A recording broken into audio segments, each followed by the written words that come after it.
Hare Nama Hare Nama eva kevalam Kalo nasteva nasteva nasteva gatiranyata.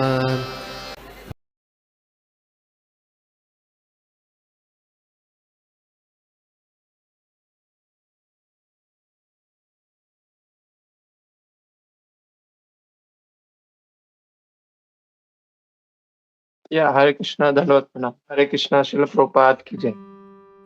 तो we will start with the prayers. लोग prayer से start करते हैं। हरे कृष्णा। ओम नमो भगवते वासुदेवाय। ओम नमो भगवते वासुदेवाय। ओम नमो भगवते वासुदेवाय। नारायणं नमस्कृत्यं नरं चैव नरोत्तमं देवीं सरस्वतीं व्यासं ततो जयमुदीरयेत्। नष्टप्रायेषु अभद्रेषु नित्यं भागवत सेवया भगवती उत्तम श्लोके भक्तिर्भवती नैष्ठुकी। नमो विष्णुपादाय कृष्णप्रेष्ठाय भूतले श्रीमते भक्तिवेदांत स्वामिनिति नामिने। नमस्ते सारस्वते देवी गौरवाणी प्रचारिणे निर्विशेष शून्यवादी पाश्चात्य देशतारिणे। हे श्री कृष्ण चैतन्य प्रभु नित्यानंद श्री अद्वैत गदाधर श्रीवासादि गौर भक्त वृंद। हरे कृष्णा कृष्ण कृष्णा हरे हरे हरे राम राम राम हरे हरे। हरे कृष्णा कृष्ण कृष्णा हरे हरे हरे राम राम राम हरे हरे। हरे कृष्णा कृष्ण कृष्णा हरे हरे हरे राम राम राम हरे हरे। हरे कृष्ण महामंत्र की जय। श्रील प्रभुपाद की जय। हरे कृष्णा। तो आज हम देख रहे हैं तीसरे अध्याय का जो 25वां जो श्लोक है। उसमें द श्लोका इज 38 नंबर। जैसे कि हमने कल इसका ये जो श्लोक है इसका आधा श्लोक हमने कल कवर किया था। तो बिकॉज इसका तात्पर्य बड़ा था तो हम लोग इसका जो आधा जो भाग है उसको आज कवर करेंगे। तो we will start with we will start to read the shlokas. ये जो तीसरे स्कंद का जो 25वां अध्याय श्लोक क्रमांक 38 और इस अध्याय का जो शीर्षक है भक्ति योग की महिमा। तो श्लोक इस प्रकार है। न करिश्चिन्मत्परः शान्तरूपे न क्षयन्ति नो मे निमिषो लेदिहेतः। येषामहं प्रिय आत्मा तु सुतश्च सखा गुरु सुहृदो दैवम इष्टम। अनुवाद श्रील प्रभुपाद द्वारा। श्रील प्रभुपाद की जय। अनुवाद। भगवान ने आगे कहा। तो यहाँ पे कपिल भगवान जी उनकी माता देवहूति से बोल रहे आगे कि हे माते, जो भक्त ऐसे दिव्य ऐश्वर्य प्राप्त कर लेते हैं वे उससे कभी भी वंचित नहीं होते। ऐसा ऐश्वर्य को ना तो आयुध ना काल परिवर्तन ही विनष्ट कर सकते हैं, क्योंकि भक्तगण मुझे अपना मित्र, संबंधी, पुत्र, शिक्षक, शुभ चिंतक तथा परम देव मानते हैं। अतः किसी काल में मैं उनसे यह ऐश्वर्य छीन नहीं सकता। हरे कृष्णा। श्रील प्रभुपाद की जय। हरे कृष्णा। सो जैसे हमने देखा कल जो आधा श्लोक जो हुआ था उसका जो आधा पार्ट है उसको आज हम देखेंगे। सो मैं सभी भक्तों से ब्लेसिंग चाहता हूँ कि जो कुछ मैंने सुना है वही मैं यहाँ पे बोलने का प्रयास करूंगा। तो आई वॉज प्रिपेयरिंग। मैं एक्चुअली हिज होलनेस भक्ति पद्म सौरभ प्रचारक स्वामी महाराज से इस श्लोक उन्होंने इस श्लोक के ऊपर एक क्लास दिया था। तो आई विल ट्राई टू जो महाराज ने बोला था वही यहाँ पे मैं बोलने का प्रयास करता हूँ। सो जो इस अध्याय है जिसमें भगवान कपिल जी अपने माता देवहूति को शुद्ध भक्ति का तत्व वर्णन कर रहे हैं इस अध्याय में। तो अभी तक हमने महाराज जी इस तरह से बता रहे थे कि अभी तक हमने जो है वैधि साधना भक्ति का प्रस्तापन किया और उन्होंने कहा जो भगवान यहाँ पे बोल रहे हैं कि जो मेरे भक्त होते हैं वह वैधि मार्ग को पालन करते हुए भाव भक्ति को अनुभव करते हैं। और उनको वो मुक्ति भी तुच्छ लगता है। तो महाराज जी इस तरह से स्टार्ट कर रहे थे कि ये जो श्लोक है, ये श्लोक में भगवान जो है कपिल भगवान जी अपने माता देववती माता से जो रागानुगा भक्ति है उसके ऊपर इस श्लोक में वो बता रहे हैं। तो महाराज जी इस तरह से स्टार्ट कर रहे थे कि जो शुद्ध भक्ति के जो 6 लक्षण है, जैसे कि हमने पहले भी इसको देखा हुआ है कि देयर आर 6 जो 6 लक्षण है शुद्ध भक्ति का। तो उसमें जब जो पहला जो लक्षण है शुद्ध भक्ति का वो है क्लेशाग्नि। तो क्लेशाग्नि का मतलब क्या है? तो महाराज जी बता रहे थे कि जैसे हम शुद्ध भक्ति प्रारंभ करते हैं तो सारे जो क्लेश है वो नष्ट हो जाते हैं। तो महाराज जी ये बोल रहे थे कि अगर हमारे मन में अभी भी दुख का अनुभव हो रहा है और अगर हमको ऐसा लग रहा है कि हमें दुख का अनुभव हो रहा है, तो उसका मतलब क्या हो रहा है कि हम अभी भी शुद्ध भक्ति नहीं कर रहे हैं। बहुत लोग महाराज जी ऐसे एग्जाम्पल देते कि बहुत लोग बोलते कि हम इतने सालों से हम भक्ति कर रहे हैं फिर भी हमारे लाइफ में हम दुख भोग रहे हैं। तो इसका मतलब क्या है कि हम अभी भी शुद्ध भक्ति नहीं कर रहे। तो इस तरह से महाराज जी समझा रहे थे क्लेशाग्नि के बारे में। फिर दूसरा जो है शुभदा कि ये जो शुद्ध भक्ति है वो हमें सारे शुभ प्रदान करता है। तो अगर कोई कार्य अगर प्रारंभ करना है तो उसके लिए 3 चीजें महाराज ने बता रहे थे कि 3 चीजें होता है। तो एक जो है वो जो कार्य है वो हमें मतलब सबको आनंद देता है। फिर दूसरा है कि वो जो कार्य जो हम करते हैं वो सबको आकर्षित करता है। और तीसरा है जो कार्य वो सबको सद्गुण प्रदान करता है। तो इसका मतलब क्या है? शुभदा। तो ये जो शुद्ध भक्ति है वो क्या होता है कि हमें शुभदा प्रदान करता है। तो ये शुद्ध भक्ति का दूसरा लक्षण है। और थर्ड है मोक्ष लघुकृता। तो मोक्ष लघु मतलब मोक्ष भी जो है वो लघु के समान बन जाता है जब हम शुद्ध भक्ति करते हैं। तो यहाँ पे बता रहे थे कि महाराज जी के अगर कोई भक्त को अगर कोई शुद्ध भक्त है उसको अगर समझो भगवान भी स्वयं आकर बोलते हैं कि चलो मैं आपको मोक्ष देता हूँ, तो वो जो शुद्ध भक्त है वो उस मोक्ष को भी एक्सेप्ट नहीं करता है। तो वो भी एक लघु के समान है। तो महाराज जी बता रहे थे कि जो मोक्ष की देवी है वो भी भगवान के भक्त है, उनके घर के सामने वो हाथ जोड़ के खड़े हुए। तो अगर हम इसके अगर पिछले श्लोक देखते हैं 36वां नंबर, ये हम 38 कर रहे हैं। 36 में इसका वर्णन आया हुआ है। उसमें अनुवाद में इस तरह से भगवान बोल रहे हैं। भगवान यहाँ पे मुस्कुराते तथा आकर्षक स्वरूप को देखकर तथा उनके अत्यंत मोहक शब्द को सुनकर शुद्ध भक्त अपने अन्य समस्त चेतना खो बैठते हैं। उनकी इंद्रियां अन्य समस्त कार्यों से मुक्त होकर भक्ति में तल्लीन हो जाती है। इस प्रकार अनिश्चित ही सही उसे अनायास मुक्ति प्राप्त हो जाता है। यहाँ पे बता रहे हैं कि इस श्लोक में अनिश्चितो में गतिवानी प्रयुक्त है। मतलब यहाँ पे बोल रहे कि जो भक्त है वो मुक्ति की भी इच्छा नहीं करते। तो ये हो गया जो शुद्ध भक्ति का तीसरा लक्षण। फिर चौथा है सुदुर्लभ। ये जो भक्ति है वो दुर्लभ नहीं सुदुर्लभ है।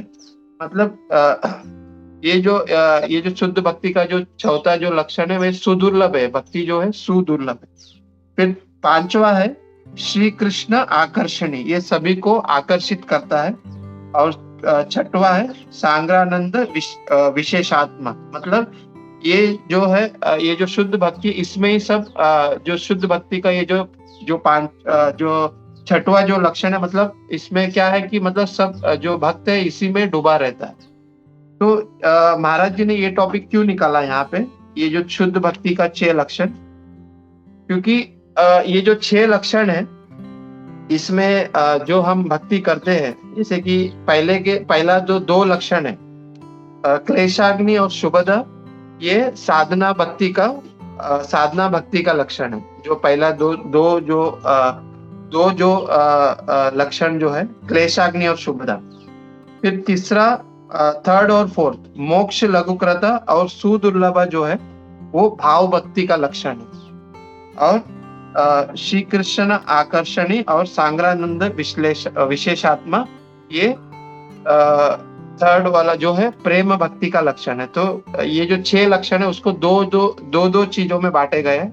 द फर्स्ट 2 जो पहले 2 है वो साधना भक्ति का लक्षण है।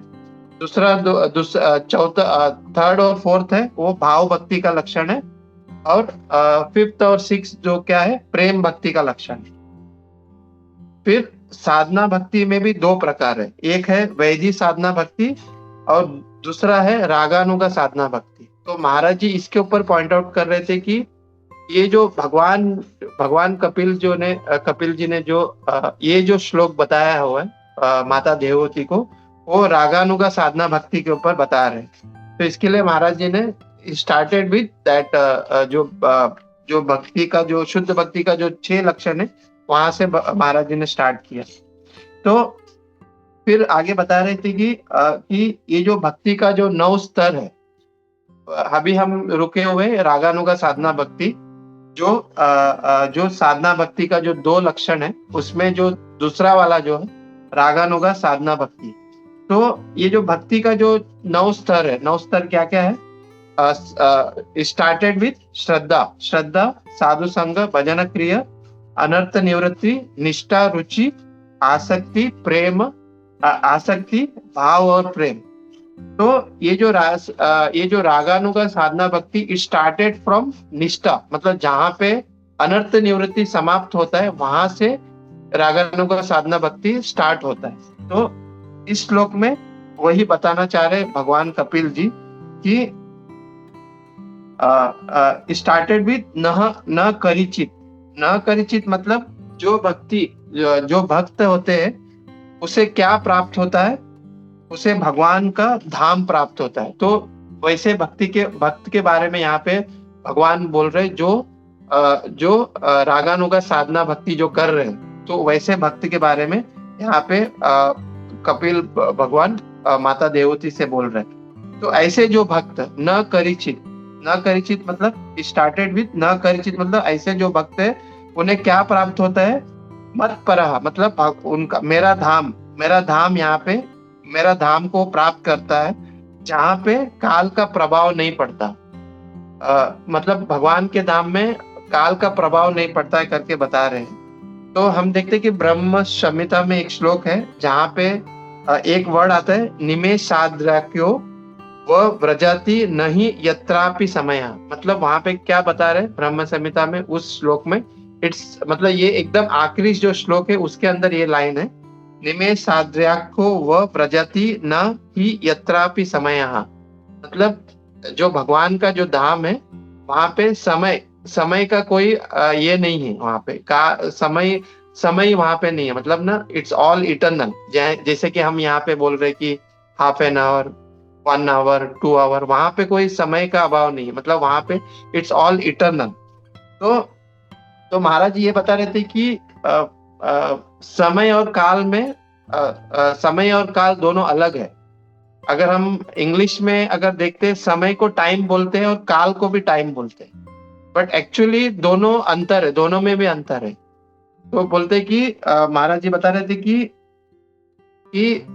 जो भगवान का धाम है वहां पे काल है, बट समय जो है जो यहाँ पे जो भौतिक जो हम जहाँ पे है वहां पे काल के प्रभाव से समय चेंज होता रहता है। तो इसी तरह से बता रहे कि जो भगवान का धाम है वहां पे समय नहीं है, इट्स ऑल इटर्नल। तो नहीं करिचित मत परह शांत रूपे, फिर ननाक्षयंती नो में निमिषो लेदी हेती।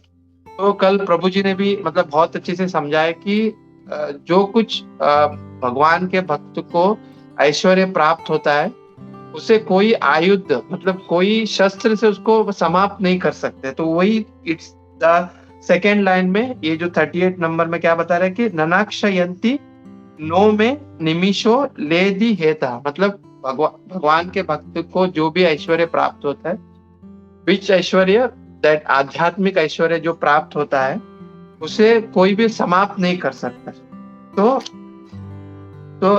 तो ऐसे जो भक्त है वो क्या करते हैं, येषाम अहम प्रिय आत्मसुतश्च सका गुरु सुहृदो दैवम इष्टम। तो इस श्लोक का जो थर्ड और फोर्थ जो लाइन है उसमें क्या बोल रहे हैं कि ऐसे जो भक्त हैं वो क्या करते हैं, भगवान के साथ अलग अलग रसों में अपना संबंध स्थापित करते हैं। तो यहाँ पे बता रहे कि येषाम आत्म प्रिय, मतलब कुछ जो भक्त है भगवान के साथ माधुर्य रस में अपना जो संबंध है उसको स्थापना करते हैं माधुर्य रस में। फिर कुछ जो भक्त है आत्मसुतश्च, मतलब कुछ जो भक्त है जो शांत रस में भगवान के साथ अपना संबंध स्थापित करते हैं। और कुछ जो भक्त है जो हम थर्ड और फोर्थ लाइन में देखते हैं कि सका गुरु सुहृदो दैवम इष्टम, मतलब कुछ जो भक्त है वो भगवान के साथ पुत्र के रूप में, कुछ जो भक्त है भगवान के साथ सखा के रूप में, और कुछ जो भक्त है भगवान के साथ वात्सल्य रूप में भगवान के साथ वो जो भक्ति का आदान प्रदान करते हैं। तो ये जो यहाँ पे प्रभुपाद जी अपने तात्पर्य में भी बताते हैं कि जो भक्त है भगवान के साथ ऐसे 5 रस जो हम देखते हैं, शांत, दास्य, साक्य, वात्सल्य और माधुर्य। तो ये जो 5 जो रस है जो श्लोक में हम देखते हैं, उस रस में भगवान के साथ आदान प्रदान करते हैं भक्त जो कौन से भक्त जो जैसे महाराज जी ने स्टार्ट किया था कि जो रागानु का जो भक्त है उनके ऐसे भक्त भगवान के साथ जो आदान प्रदान करते हैं ऐसे रसों में।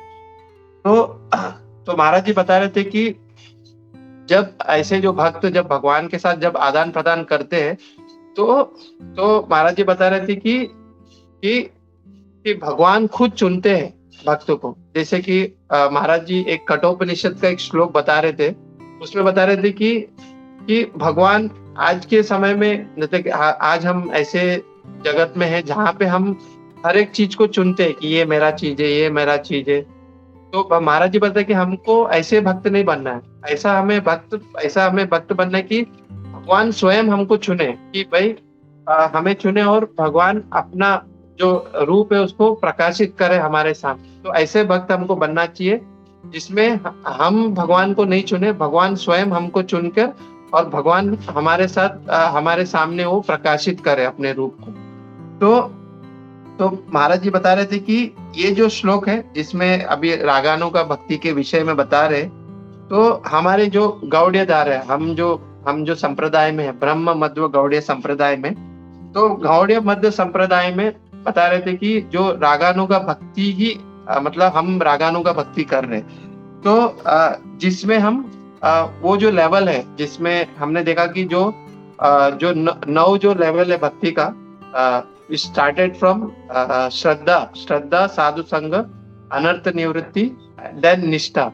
तो ये जो रागानों का भक्ति है स्टार्टेड फ्रॉम निष्ठा। तो हम जो गौड़ीय मध्व गौड़ीय संप्रदाय है जो जिसमें हम हैं, तो हमें एटलीस्ट उस निष्ठा तक तो पहुंचना है, तब जाकर हम इस प्रोसेस को हम फॉलो कर सकते हैं। ये रागानों का जो भक्ति है उसको हम फॉलो कर सकते, at least we should come to that level. तो महाराज जी बता रहे थे कि भगवान कृष्ण भी जब वो अपने धाम में थे तो वो भी सोच रहे थे कि ये जो सारे जो संसार में जो लोग हैं तो वो क्या है, ऐश्वर्य भाव के जो विधि है उसको अभी पालन कर रहे हैं, पर वो चाहते कि उन्हें भी ये जो प्रेम का जो स्टार्ट दैट एंड जो लेवल है भाव देन प्रेम, तो वो भी चाह रहे थे कि मेरे जो भक्त है वो उस प्रेम के लेवल में आए। तो देन उसके लिए उन्होंने डिसाइड किया कि वो स्वयं चैतन्य महाप्रभु के रूप में इस धरातल पर आए, और वो जो वो भगवान मतलब वो लीला मतलब उस तरह से मतलब जो भक्त है जो चैतन्य महाप्रभु की जो शिक्षा है उसको पालन करके वो उस स्टेज तक जाए, वो जो प्रेम भक्ति के स्टेज तक जाए। तो जो मेन जो कारण है चैतन्य महाप्रभु इस धरातल में आने का जो कारण यही कि वो ये जो रागानु का भक्ति जो है उसको यहाँ पे स्थापित करने का कारण, मतलब चैतन्य महाप्रभु का आने का मेन कारण वही है कि भक्तों में वो जो रागानुग भक्ति का बीज है उसको स्थापना कर सके। तो ये रागानुग भक्ति क्या होता है वो भी महाराज जी बता रहे थे। तो जो हमारी जो ग्रंथ है भक्ति रसामृत सिंधु, उसमें बोलते हैं श्रील रूप गोस्वामी प्रभुपाद जी बोलते हैं कि व्हाट इज रागानुगा भक्ति। तो रागानुगा मतलब जो अनुगा मतलब क्या है कि हम किसी मतलब अनुगा मतलब वी फॉलोइंग द फुटस्टेप, मतलब हम उनके फुटस्टेप को फॉलो कर रहे हैं, तो दैट इज कॉल्ड अनुगा। तो हम क्या कर रहे हैं, रागानुगा भक्ति कर रहे हैं। तो रागानुगा भक्ति क्या है, जो रागात्मिका जो भक्त है, रागात्मिका जो भक्त है उनके जो फुटस्टेप को हम फॉलो करें, तो दैट इज कॉल्ड रागानुगा भक्ति। तो व्हाट इज दिस रागात्मिका भक्ति? तो रागात्मिका भक्ति क्या है? अगर हमें व्हेन वी नो दैट रागात्मिक भक्ति क्या है, तब हम रागानुगा भक्ति को हम फॉलो कर सकते हैं। तो रागात्मिका भक्ति क्या है? तो महाराज जी बता रहे थे कि जिसके हृदय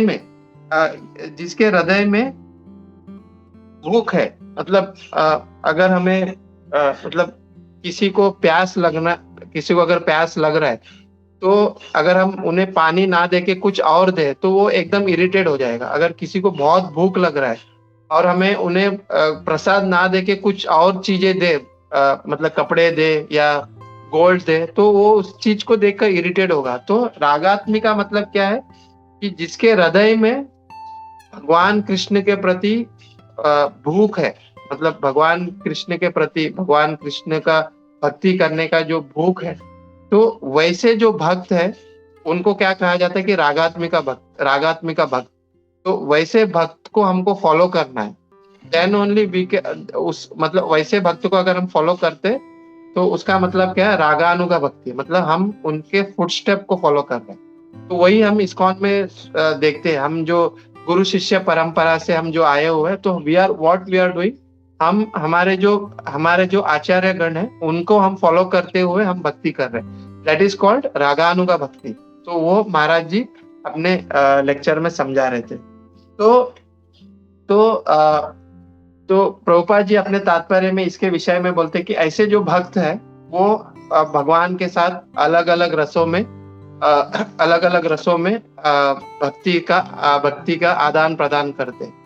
तो ये जो 2 पैराग्राफ है जो इसमें आज हम जो देख रहे हैं, उसमें एक पैराग्राफ में प्रभुपाद जी जो भगवान के साथ मित्रता का जो संबंध है उसके ऊपर प्रभुपाद जी अपने तात्पर्य में बताते हैं।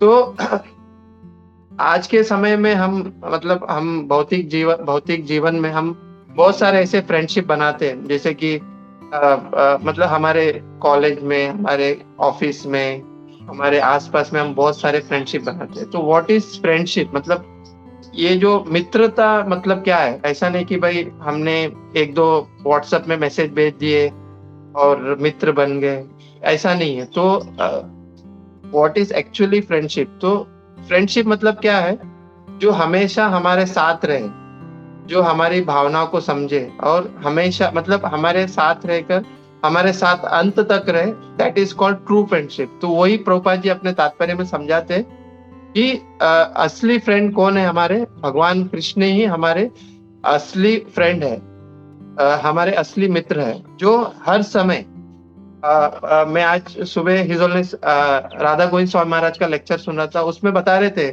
कि भगवान भले ही मतलब इस भौतिक मतलब ये पूरा धरातल को बनाए, पर भराकर वो वैकुंठ में नहीं बैठे हुए। भगवान इसको बनाकर हर एक कण कण में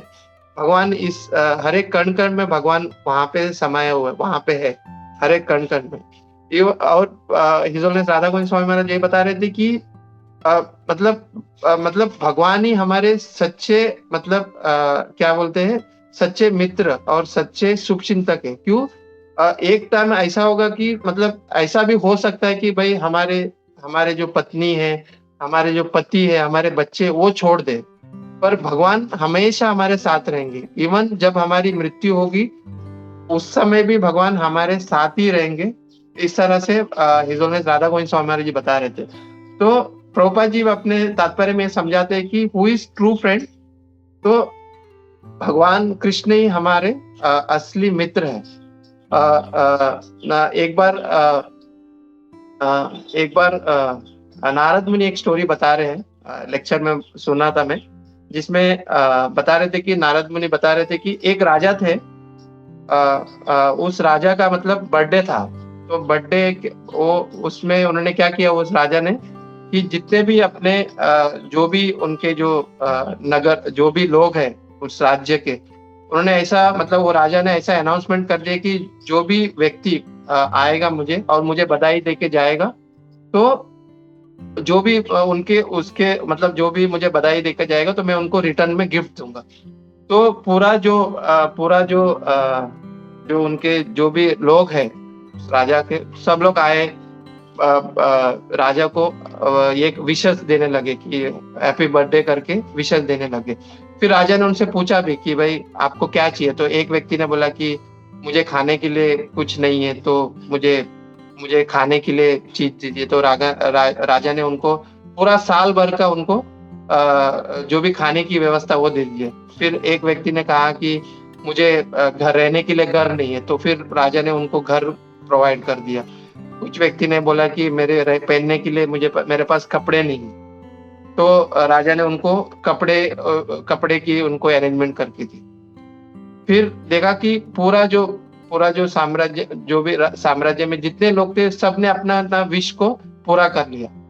पर उसमें एक व्यक्ति जो था वो ऐसे ही खड़ा हुआ था। मतलब राजा ने देखा कि भाई ये कुछ मांग रहा नहीं है।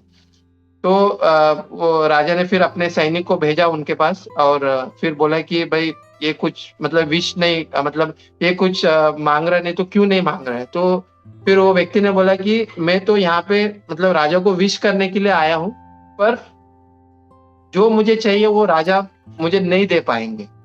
तो ऐसा वो व्यक्ति कहा है। तो फिर राजा बोलते कि ठीक है, ये तो शायद पागल है, ऐसा मैं इतना बड़ा राजा हूँ, मैं तो कुछ भी दे सकता हूँ, मेरे पूरे प्रजा को मैंने सब कुछ दे दिया, तो मैं इसका विश को क्यों नहीं पूरा करूँगा? तो ये पागल है करके उसको छोड़ दिया। फिर राजा मतलब उस दिन खत्म फिनिश समाप्त हुआ, फिर अगले दिन प्रातः काल में जब राजा उठे, तो वो व्यक्ति वहीं पे खड़ा हुआ था और वो व्यक्ति वहीं पे खड़ा हुआ था। तो राजा ने देखा कि भाई अपना सेनापतियों को पूछा कि बोला कि इसके पास जाओ, इसको क्या चाहिए? मैं इसकी विश पूरा करने के लिए रेडी हूँ, बट ये पहले अगर ये बताएगा तो ही मैं इसका विश पूरा कर पाऊँगा। तो फिर भी वो व्यक्ति ऐसे ही बोल रहा था कि भाई कि मैं तो इधर विश दे मतलब मैं यहाँ पे राजा को बधाई देने के लिए आया हूँ, पर जो मेरा विश है वो राजा पूरा ही नहीं कर पाएगा। तो राजा स्वयं आया व्यक्ति के पास और बोला कि तेरा जो विश है वो मुझे बोल, तो मैं आपका विश को पूरा करूँगा 100%। तो फिर वो व्यक्ति बोलता है कि मुझे आपके साथ फ्रेंडशिप करना है।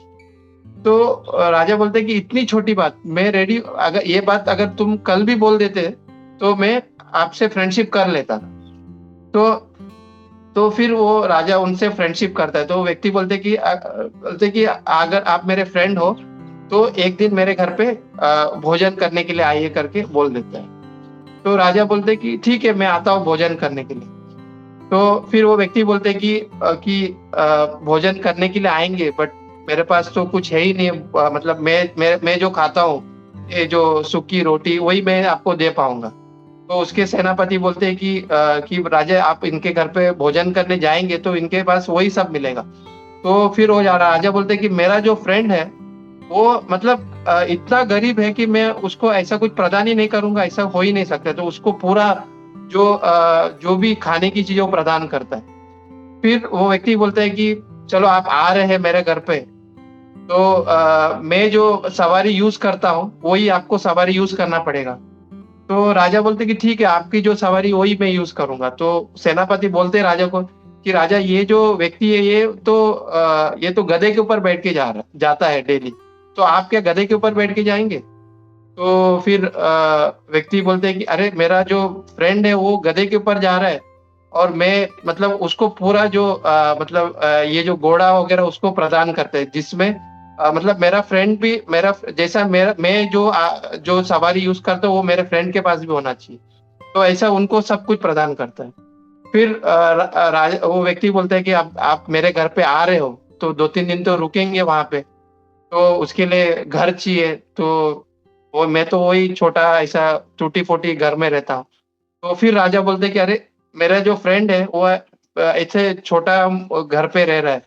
तो फिर राजा उनको घर भी प्रदान करते। फिर वो व्यक्ति बोलते कि आप आ रहे हो तो रहेंगे तो फिर कपड़े वगैरह तो लगेंगे। फिर राजा फिर उनको कपड़े भी प्रदान करते हैं। तो उस व्यक्ति ने क्या किया, देखिए अभी यहाँ पे क्या बता रहे नारद मुनि जी कि जो हर एक व्यक्ति है एक एक विश राजा से अपना विश को पूरा कर लिए। बट ये जो व्यक्ति ने क्या किया, सिर्फ एक ही काम किया, उसने राजा के साथ वो फ्रेंडशिप बना ली। तो फ्रेंडशिप करने से क्या हो गया कि ना, जो कुछ चीजें जो हर एक व्यक्ति ने एक एक मांगा था वो पूरा चीजें, सब चीजें उनको एक ही व्यक्ति को एक प्रदान हुआ। सिर्फ किसके बदौलत, सिर्फ उन्होंने बोला कि मुझे आपसे फ्रेंडशिप करना। तो इसी तरह से भगवान भगवत गीता में भी यही बोलते हैं कि भोक्तारम यज्ञ तपसम सर्वलोक महेश्वरम सुहृदम सर्वभूतानम। मतलब भगवान यहाँ पे बोल रहे कि अगर कोई व्यक्ति मुझे सुहृद सर्वभूतानम, मतलब अगर कोई व्यक्ति मेरा फ्रेंड बनता है तो मैं उनको क्या प्राप्त करता हूँ, शांति प्राप्त करता हूँ। मतलब ये जितने भी ये जो भौतिक जीवन में जो भी क्लेश है उससे मैं शांति प्राप्त करता हूँ। तो हमारा जो रियल फ्रेंड क्या है, प्रभुपाद जी अपने तात्पर्य में बोल रहे कि who is our real friend, जो हमेशा हमारे साथ रहता है, वो क्या है, भगवान श्री कृष्ण है। तो इस तरह से प्रभुपाद जी अपने तात्पर्य बता रहे। एक बहुत समय पहला मैं एक बार क्लास में सुन रहा था कि आज के समय में तो हम देख रहे कि आजकल सब ऑनलाइन पेमेंट हो रहा है, तो बहुत कम लोग अपने पास पर्स रखते हैं। अगर हम थोड़े टाइम पहले जाते हैं, मतलब अराउंड 5-6 साल पहले जाएंगे, तो हम देखते कि हम पर्स में कुछ लक्ष्मी रखते। और पहला एक ट्रेंड होता था कि हम वो पर्स में ना एक फोटो रखते थे, किसी का भी हमारे घर, मतलब कोई अपनी पत्नी का फोटो रखता था, कोई अपने बच्चों का फोटो रखते हैं। बट आज वो हम बहुत कम दिखते हैं, बिकॉज किसी के पास पर्स ही नहीं रहता था। आजकल जो चोर लोग हैं वो भी ये जो पर्स मारना कम कर दिए। क्यों? कि सबको पता है कि भाई इसके पर्स में कुछ नहीं रहेगा, सब ऑनलाइन पेमेंट ही होता है। तो पहले के टाइम में, उस टाइम में हम देखते कि ना कोई अपने पर्स में कुछ ना कुछ फोटो रखता था। तो एक व्यक्ति था, वो क्या करता था कि अपना जो पर्स में ना वो भगवान का फोटो रखा हुआ था। और वो फोटो के साथ वो क्या किया कि जब वो फोटो जब रखा था उसके साथ उसने अपने माता पिता का भी उसने फोटो रखा हुआ था। कुछ समय बीत गए, वो जो व्यक्ति था वो अपनी पढ़ाई पूरी करके कॉलेज में चला गया। तो कॉलेज में जैसे ही गया तो उसने क्या किया, वो जो फोटो जो उसने अपने पर्स में रखा था, भगवान का फोटो और माता पिता का फोटो, तो उसमें जो माता पिता का जो फोटो उसको हटा दिया, भगवान का फोटो वहीं पे है, माता पिता का फोटो हटा दिया। और वो जो कॉलेज में गया और वहां पे उसने एक गर्लफ्रेंड बना लिया, तो गर्लफ्रेंड का फोटो साथ में रख दिया। तो अभी क्या हो गया, भगवान का फोटो और गर्लफ्रेंड का फोटो। फिर कुछ समय चला गया, कुछ समय बीत गया, उसकी शादी हुई। गर्लफ्रेंड तो आजकल तो बहुत सारे गर्लफ्रेंड बन जाते हैं, तो कुछ आगे शादी हुई। उसने क्या कर दिया, वो गर्लफ्रेंड का फोटो को हटा दिया, भगवान का फोटो वहीं पे है और अपनी बीवी का फोटो को रख दिया वहां पे। तो अभी भगवान का फोटो और बीवी का फोटो साथ में आ गया। कुछ समय बीत गए और समय थोड़े बीत गए, फिर उसके बाद उसके बच्चे हुए। तो उसने क्या कर दिया, अपने बीवी का फोटो हटा दिया और भगवान के फोटो के साथ अपने बच्चे का फोटो वहां पे रख दिया। फिर थोड़ा टाइम चला गया, सब छोड़ के चले गए। आजकल जैसा हो रहा है कि बच्चे लोग अपने माता पिता को छोड़ देते हैं। तो उस तरह से वो व्यक्ति भी क्या किया, कुछ समय हो गया, वो बूढ़ा हो गया, तो उसके बच्चे सब छोड़ के चले गए, वाइफ भी छोड़ के चले गए। तो उसने अपने बच्चे का फोटो को निकाल दिया, तो आखिर में वो भगवान का फोटो ही वहीं पे रहा। तो इससे हम पता चलता है कि जो भगवान जो है वो हमेशा हमारे साथ रहते हैं, भले ही हम उनको हम उनको सामने नहीं पाते हैं, बट वो हमेशा हमारे साथ रहते हैं किसी भी रूप में। हम जब मंदिर में जाते हैं तो भगवान हमारे सामने अर्च विग्रह के रूप में, कभी कभार हमारे साथ परमात्मा के रूप में हमेशा हमारे साथ रहते। तो प्रभुपाद जी वही बताते हैं कि जो हमारे जो मित्र है वो कौन है, असली मित्र भगवान है, जो हमेशा हमारे साथ ही रहते करके प्रभुपाद जी अपने तात्पर्य में बताते। फिर प्रभुपाद जी अपने तात्पर्य में एक टॉपिक ये निकालते हैं कि कि जो भगवान जो है, मतलब भगवान और भगवान के साथ जो भी कुछ जुड़ा हुआ है, भगवान का रूप गुण जो भी है, भगवान के भक्त है, वो हमेशा शाश्वत है। It's all eternal. तो प्रभुपाद जी ये बता रहे कि भगवान और भगवान के भक्त के साथ जो भी हमें ज्ञान मिलता है, जो भी हम प्राप्त करते हैं, इट्स ऑल इटर्नल। तो हम देखते हैं कि आज के समय में हम जो ज्ञान प्राप्त कर रहे हैं, जो भी ज्ञान हम प्राप्त करते हैं, वो सिर्फ और सिर्फ हमारी भौतिक जो चीजें हैं उसको अर्जित करने के लिए हम प्राप्त करते हैं। जैसे कि हम जाते हैं जॉब पे, उसके उसके मतलब हम जाते हैं कॉलेज में, हम उससे मतलब जो भी ज्ञान हम प्राप्त करते हैं, ज्ञान से हम वो जो ज्ञान प्राप्त करके हम क्या सोचते हैं कि भाई हम कोई अच्छा जॉब हमें मिले। फिर उस अच्छे जॉब से हम क्या सोचते हैं कि भाई मुझे कुछ लक्ष्मी प्राप्त हो, और वो जो लक्ष्मी से मैं क्या करूं, मैं इस भौतिक चीज जो है उसका वो भोग कर सकूं। तो भौतिक जो ज्ञान है उससे हमें सिर्फ और सिर्फ ये जो मतलब टेम्पररी चीजें हम प्राप्त कर सकते हैं। It's all temporary. भौतिक जो चीजें ऑल टेम्पररी। बट यहाँ पे प्रभुपाद जी अपने तात्पर्य में बताते हैं कि जो भक्त, जो भगवान के जो भक्त के थ्रू जो भी ज्ञान हम प्राप्त करते हैं, आध्यात्मिक ज्ञान, इट्स ऑल इटर्नल। तो what is the difference between भौतिक ज्ञान आध्यात्मिक ज्ञान? तो ये जो भौतिक ज्ञान और आध्यात्मिक ज्ञान में डिफरेंस क्या है? ये जो भौतिक ज्ञान है वो हम सिर्फ और सिर्फ शरीर के बारे में ही चर्चा करते हैं। हमने वो रियलाइज भी किया। मतलब मुझे बोलने की जरूरत नहीं है। जो भी हम स्कूल कॉलेज में जो भी हम पढ़ते थे, ये जो भी ज्ञान हमने लिया हुआ है, it's all based on our body. मतलब हमने शरीर के ऊपर ही उसका वो ज्ञान के ऊपर, वो जो ज्ञान है वो सिर्फ और सिर्फ शरीर के ऊपर ही चर्चा की। बट व्हाट इज आध्यात्मिक ज्ञान? आध्यात्मिक ज्ञान क्या है? वो सिर्फ और सिर्फ आत्मा और परमात्मा, मतलब जो इटर्नल है, उसके ऊपर ही हमको बताया जाता है। तो प्रभुपाद जी अपने तात्पर्य बता दे कि ये जो भी ज्ञान हम भगवान और भगवान के भक्त के थ्रू हमको जो मिलता है, इट्स ऑल इटर्नल। वो हमेशा हमारे पास रहेगा। तो वो प्रभुपाद जी हमारे मतलब अपने तात्पर्य में बता रहे हैं। देन एक चीज ये भी बता रहे प्रभुपाद जी अपने तात्पर्य में कि प्रभुपाद जी यहाँ पे एक एनालॉजी भी देते हैं कि जैसे एक राजा है, जब राजा जाता है तो उनके साथ सब उनके जो प्रजा है वो भी साथ में रहते हैं। तो उसी तरह से भगवान और भगवान के भक्त और भगवान के साथ जो भी कुछ जुड़ा हुआ है, इट्स ऑल देयर। मतलब अगर हम भगवान कृष्ण बोलते हैं तो भगवान कृष्ण मतलब उनके साथ जो भी कुछ जुड़े हुए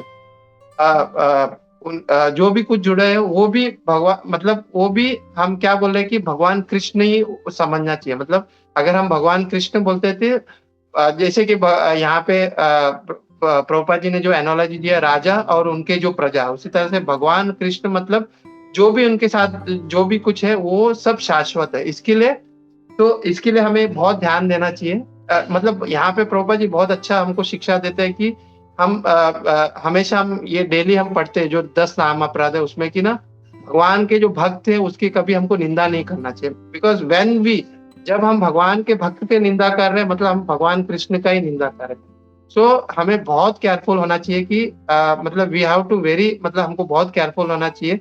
अगर हम जब कभी भगवान के भक्त की निंदा करते हैं तो वहां से हमारा डाउनफॉल शुरू हो जाता है कि we are going to down.